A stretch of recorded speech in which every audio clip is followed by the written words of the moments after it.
ఆంధ్రప్రదేశ్లో 5గురు ఐపీఎస్ అధికారులపై కేంద్ర ఎన్నికల సంఘం ఎన్నికలతో సంబంధం లేని పోస్టులకు బదిలీ చేయాలని చీఫ్ సెక్రటరీకి ఆదేశాలు జారీ చేసింది. దీనికి కారణం ఏమై ఉండొచ్చు? ఒకటి మనం చూస్తే అండి క్లారిటీగా ఇది తొలిసారి కాదు. జగన్మోహన్ రెడ్డి గారు ఒకప్పుడు ఎన్నికల దీంట్లోకి వచ్చినప్పటి నుంచి గతంలో అనేక ఎన్నికల్లో చూసాం. పంచాయతీ ఎన్నికల్లో కావచ్చు, పార్లమెంట్ బై ఎలక్షన్స్లో కావచ్చు, ఎమ్మెల్సీ ఎలక్షన్స్లో కావచ్చు, ఎంతో దిగజారిపోయి వ్యవస్థలను ఉపయోగించి గెలవాలని తాపత్రయపడి ఈవెన్ సార్వత్రిక ఎన్నికల్లో అయితే కనీసం నామినేషన్లో కూడా నామినేషన్ పేపర్లు చించి ఇచ్చేసాడు వ్యవస్థలను పెట్టుకొని. ఆ విధంగా జరుగుతూ ఉంటే ఇప్పుడు తెలుగుదేశం పార్టీ వాళ్ళు కావచ్చు, మిగతా ప్రతిపక్షాలన్నీ వీళ్ళు కంప్లైంట్ ఇవ్వడం జరిగింది. జగన్మోహన్ రెడ్డి తన అనుచరులను వీళ్ళని పోస్టుల్లో పెట్టుకొని ఈ విధంగా చేస్తూ అరాచకం సృష్టిస్తూ ఉన్నాడు అని చెప్పి కంప్లైంట్ ఇవ్వడం జరిగింది. అందువల్ల కొంతమంది అధికారులను ఎలక్షన్ కమిషన్ అనేది చర్యలు తీసుకోవడం జరిగింది. తన బాధ్యతను ఎలక్షన్ కమిషన్ సక్రమంగా నిర్వర్తించింది. దాంట్లో కొంతమంది పేర్లు చెప్తాం చూడండి. ఈరోజు వాళ్ళు చీఫ్ సెక్రటరీ ఆఫ్ ఆంధ్రప్రదేశ్కి వాళ్ళకు నోట్ పంపించారు. ఏమని నోట్ పంపించారు? వీళ్ళని ఇప్పుడు ఇమీడియట్ ఎఫెక్ట్గా వీళ్ళని పోస్టింగ్ నుంచి మారుస్తూ ఉన్నాం, ట్రాన్స్ఫర్ చేస్తూ ఉన్నామని. దీంట్లో కొంతమంది పేర్లు ఉన్నాయండి.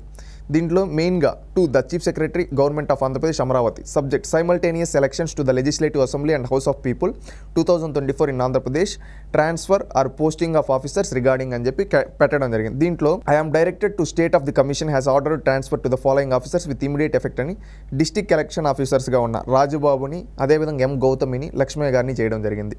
అదేవిధంగా ఎస్పీలుగా ఇప్పుడు ప్రస్తుతం ఎస్పీలుగా ఉన్న పల్నాడు ఎస్పీని, ప్రకాశం ఎస్పీని, చిత్తూరు ఎస్పీని, అనంతపురం ఎస్పీని, నెల్లూరు ఎస్పీని, వీళ్ళందరిపైన అనేక సార్లు కంప్లైంట్లు వచ్చాయి. పల్నాడు ఎస్పీ అయితే మొన్న ప్రధానమంత్రి వచ్చినప్పుడు అక్కడ నర్సారావుపేట దగ్గర, చిలకలూరుపేట దగ్గర సభ జరుగుతూ ఉంటే అక్కడ కనీసం సెక్యూరిటీ కూడా ప్రాపర్గా అరేంజ్ చేయకుండా అక్కడ మైక్ సిస్టమ్ దగ్గర చాలా దగ్గర డిస్టర్బెన్స్ క్రియేట్ చేశారు. ప్రజలు అక్కడికి కావాలని టార్గెటెడ్గా అది క్లారిటీగా విత్ ద ప్రూఫ్స్ ఎలక్షన్ కమిషన్కి తెలుగుదేశం పార్టీ వాళ్ళు కంప్లైంట్ ఇవ్వడం జరిగింది, చర్యలు తీసుకున్నారు.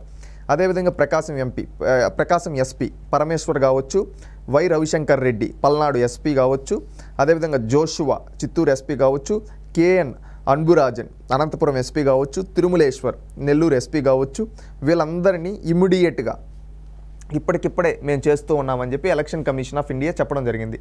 దీన్ని బట్టి మీరు ఒక్కటి ఆలోచించండి.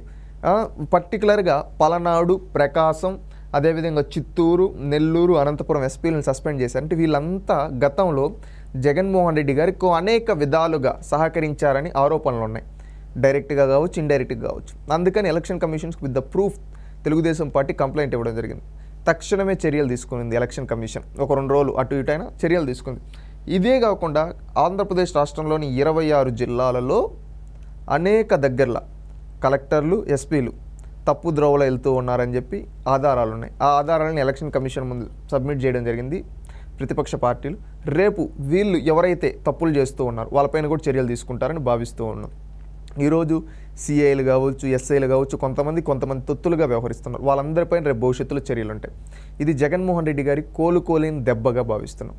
నెల్లూరు జిల్లా తెలుగుదేశం స్వీప్ చేయబోతుందని తెలిసి ఇలాంటి వాళ్ళని పెట్టాడు. ఇప్పుడు ఎలక్షన్ కమిషన్ ఎత్తేసింది అంటే రేపు అక్కడ వైఎస్ఆర్సీపీ ఖాళీ అయిపోబోతుంది. అదేవిధంగా ప్రకాశం, అదేవిధంగా పలనాడు, అనంతపురం, చిత్తూరు, ఇవన్నీ దాదాపుగా 5 పార్లమెంట్లు, 25 కాన్స్టిట్యున్సీలు. ఈ 25 కాన్స్టిట్యున్సీలో రేపు తెలుగుదేశం పార్టీ అఖండ విజయం సాధించబోతుందని భావిస్తూ ఉన్నాం. ఎందుకంటే ఈ తెలుగుదేశం విజయాన్ని అడ్డుకోవడానికి వీళ్ళ చేత కొన్ని కుట్రలు పడినాడు జగన్మోహన్ రెడ్డి. అవి ఇప్పుడు ఎలక్షన్ కమిషన్ తిప్పికొట్టింది. ఎలక్షన్ కమిషన్ తిప్పికొట్టడంతో రేపు జగన్మోహన్ రెడ్డికి కోలుకోలేని దెబ్బ. అంటే ఆయనకే తెలియకుండా దాదాపుగా 35 అసెంబ్లీ స్థానాల్లో ఓడిపోబోతున్నాడు. ఈ ఎఫెక్ట్ వల్ల 35 స్థానాల్లో ఎఫెక్ట్ చూపిపోతుంది. రేపు 5 పార్లమెంట్లు. రేపు భవిష్యత్తులో ఇంకా జగన్మోహన్ రెడ్డి గారిని మానసికంగా కోలుకోలేని దెబ్బ కొట్టారు. ఎందుకంటే జగన్మోహన్ రెడ్డి ఎలక్షన్స్కి ముందుగా ఏమనుకున్నాడు, నేను అధికారులందరూ నా వాళ్ళని పెట్టుకున్నాను, ఇక్కడెక్కడ దీనివల్ల నేను ఏదో ఎన్నికలు లబ్ధి పొందేస్తాను. ఇప్పుడు అందరినీ ఎత్తేస్తూ ఉన్నారు. ఎలక్షన్ కమిషన్ చర్యలు తీసుకుంటూ ఉంది. ఇకనైనా కొంతమంది జగన్మోహన్ రెడ్డి గారికి తొత్తులుగా పనిచేసే వాళ్ళు మారి ఎలక్షన్ కమిషన్ ఇచ్చిన కోడ్ ఆఫ్ కండక్ట్ని ఫాలో అయితే బాగుంటుంది. ఎందుకంటే మీరు రూల్స్ ప్రకారం వెళ్ళండి, మిమ్మల్ని ఎవరు అడ్డు చెప్పరు. రూల్స్కి వ్యతిరేకంగా జగన్మోహన్ రెడ్డి మాకేదో ఇచ్చేస్తాడు, పొడి చేస్తాడని పోతే మీ జీవితాలు నాశనం అవుతాయి. ఇకనైనా ప్రతి ఒక్క అధికారులు మారాలి. కింది స్థాయి నుంచి ఉండేవాళ్ళు కూడా ఏమంటే వీళ్ళు తప్పులు చేస్తే మేమేం చేసినా అడగరేమనుకున్నారు. Election commission, district election commission ఆఫీసర్లు చేంజ్ చేశారు, అదేవిధంగా ఎస్పీలను చేంజ్ చేశారు. ఇంకా మీరు ఒక లెక్క కాదు. రేపు భవిష్యత్తులో అనేక మంది అధికారుల పైన శ్రీకాకుళం నుంచి హిందూపురం వరకు అనేక మంది సంబంధించి ఎస్పీలు కావచ్చు, సిఐలు కావచ్చు, అదేవిధంగా సబ్ ఇన్స్పెక్టర్స్ కావచ్చు, ఎలక్షన్ ఆఫీసర్స్గా ఉండే వాళ్ళు కావచ్చు, ఎవరైతే తప్పుడు చర్యలకు పాల్గొంటున్నారో వాళ్ళందరిపైన చర్యలు ఉంటాయి. గతంలో తిరుపతి బై ఎలక్షన్స్ అప్పుడు గిరీష అనే ఒక వ్యక్తి ఫేక్ ఓటర్ ఐడి కార్డ్స్ తన ఐడి యూజ్ చేసి లాగిన్ చేశాడని తన కెరీర్ మొత్తం ఈరోజు పోయింది. అతన్ని సస్పెండ్ చేయడం జరిగింది.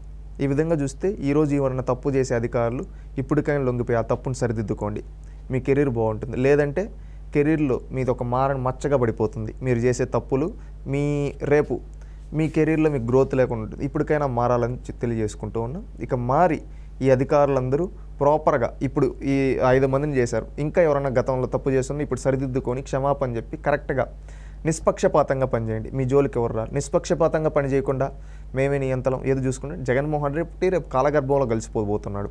ఎందుకంటే చిత్తుగా ఓడిపోబోతున్నాడు. అలాంటి ఓడిపోయే వ్యక్తికి మీరు సహకరించి మీరు చెడ్డ పేరు తెచ్చుకోవద్దండి. సక్రమంగా పనిచేయండి, నిస్వార్థంగా పనిచేయండి, నిజాయితీగా పనిచేయండి, నిజాయితీగా ఎలక్షన్ జరిపేయండి, ప్రజాస్వామ్యాన్ని కాపాడండి. అధికారులారా ఒక వ్యక్తికి తొత్తుగా వద్దు. ఒక వ్యక్తి తొత్తుగా పనిచేస్తామంటే ఈరోజు ఎలక్షన్ కమిషన్ ఏం చేసిందో చూశారు, రేపు మీకు కూడా అదే గతి పడుతుంది. ఇంకనైనా మంచిగా పనిచేయండి. ఎలక్షన్ కమిషన్ ఇచ్చిన కోడ్ ఆఫ్ కండక్ట్ని ఫాలో అవ్వండి. నేను ప్రతి ఒక్క అధికారికి తెలియజేసుకుంటున్నాను.